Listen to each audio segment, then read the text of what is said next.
Then the next sutta is 4.6.57.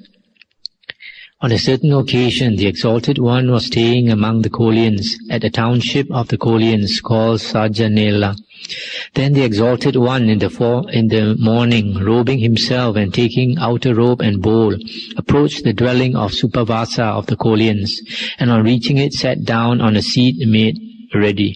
Then Supavasa of the Kolians with her own hand satisfied and served the Exalted One with choice food, both hard and soft. On seeing that the Exalted One had eaten his fill and had washed both hand and bowl, Supavasa of the Kolians sat down at one side. As she sat thus, the Exalted One said this to Supavasa of the Kolians: Supavasa, the Aryan woman disciple who gives food, gives four things to the receiver thereof. What for? She gives life, she gives beauty, she gives happiness, she gives strength.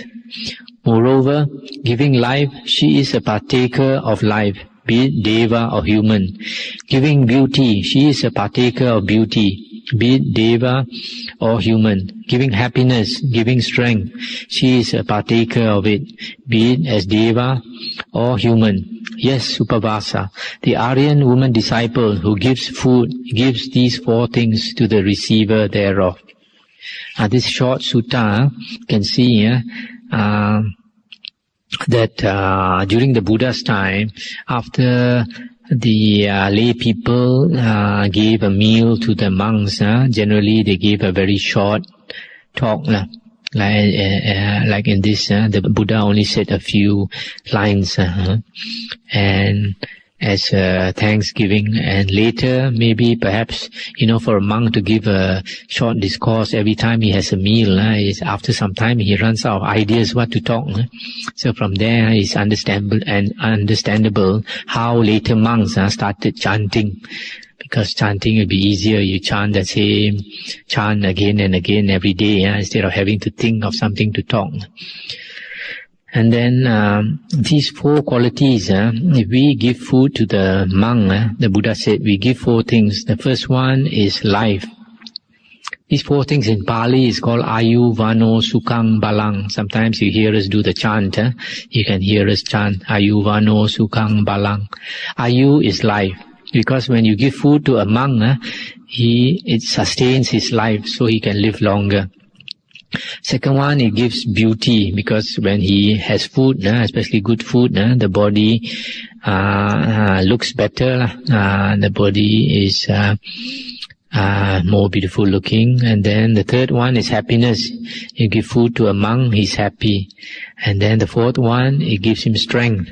The body, he takes some good food and the body becomes strong. So in the same way, the Buddha said, when you give these four things to a monk, you also will receive it. And you will receive it either in the human form or the deva form, or whatever place you are reborn, you would get these four things back. So whenever we give food, these four things we give, and so it comes back to us very naturally. Now the next sutta is 4.6.60.